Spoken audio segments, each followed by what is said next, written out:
Halo, kembali lagi kita di Door to Door Study UK. Saya Diana Napitupulu, dosen tetap Prodi Magister Hukum UK. Saat ini kita akan membahas tentang kondisi Indonesia darurat judi online, dampak hukum dan sosialnya.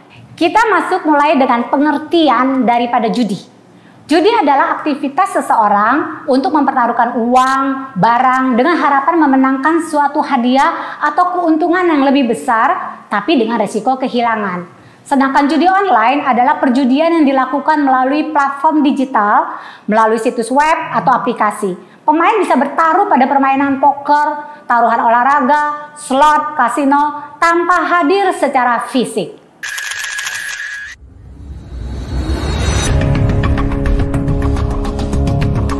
Beberapa regulasi perjudian online di tiap negara yang bervariasi, yaitu misalnya Amerika Serikat itu ada di Nevada, Las Vegas, kalau di New Jersey-nya ada di Atlantic City. Singapura dengan pengawasan ketat pastinya ada di Marina Bay Sands. Tiongkok di Macau, Monaco di Monte Carlo, Australia, Inggris Raya, juga Malaysia dilokalisir di Genting.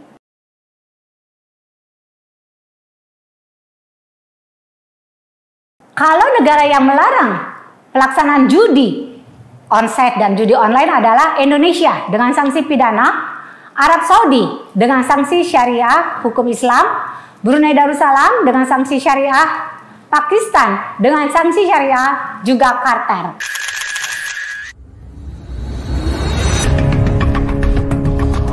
Perkembangan judi online di Indonesia. Judi sudah ada sejak peradaban yang dari dahulu kala. Tetapi perkembangannya sangat pesat itu di tahun 2018, terutama di daerah Pantai Indah Kapuk, Cengkareng, dan wilayah-wilayah besar, kota-kota besar di Indonesia. Setelah banyak regulasi dan pengawasan ketat, pada tahun 2022, para pembisnis atau pengusaha judi online direlokasi ke Kamboja dan sekitarnya.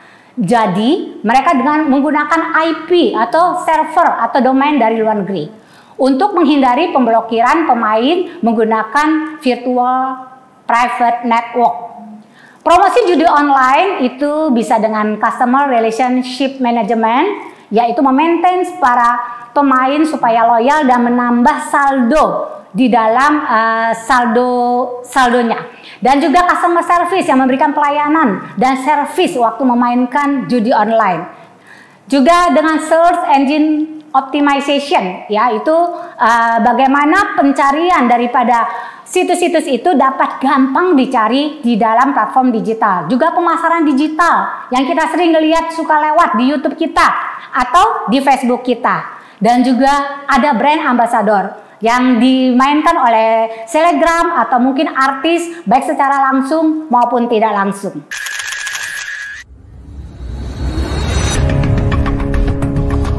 Faktor-faktor orang Indonesia terlibat judi online karena mudah diakses dimanapun. Dulu orang bermain judi olahraga hanya di satu situs. Sekarang di situs yang sekarang satu situs bisa memberikan bentuk judi online berbagai macam. Dan juga anonimitas ya, jadi private, gak perlu khawatir diketahui orang lain. Dan juga tidak ada sanksi sosial atau sanksi hukum. Terus banyak jenis permainan dalam satu situs, tadi seperti saya udah bilang. Juga iming-iming keuntungan cepat. Pengaruh lingkungan, karena temannya kita main, saya juga ingin ikut. Dan banyak juga bahwa yang saldonya besar itu adalah dari kalangan perdesaan atau gunung. Mereka mendengar testimoni dari banyak orang atau temannya bahwa dia mendapat keuntungan yang besar sehingga dia menjual rumahnya, kendaraannya hanya untuk menambah saldo dengan harapan bisa mendapat keuntungan.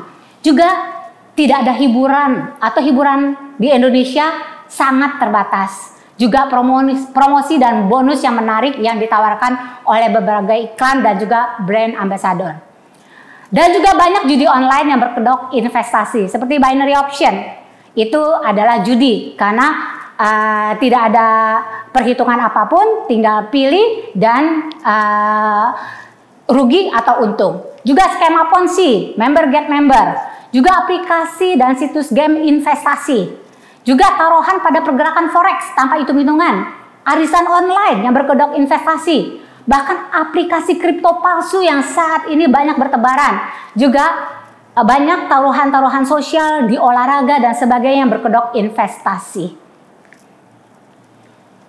Dampak hukum daripada pemain dan juga pelaku pengusaha judi online yaitu sanksi pidana. Ya, kita tahu di pasal 303 KUH pidana. Makanya bisnis online, bisnis judi itu dikatakan bahwa 303, bisnis 303. Juga Undang-Undang ITE, juga penyitaan dan perampasan aset bagi pemain maupun pelaku atau pengusaha judi online.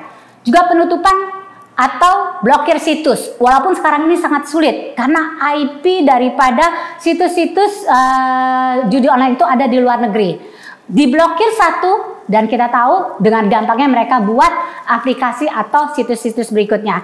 Dan kita tahu juga ada sanksi bagi pengusaha judi online yang lebih besar karena sekarang judi online itu bisa buat slot atau buat aplikasi atau akun itu di-franchise-kan. Jadi kita bisa beli franchise dengan modal berapa juta, kita bisa memainkannya, tinggal kita membuat ada promosi yang besar-besaran sehingga kita bisa mendapat keuntungan yang lebih besar.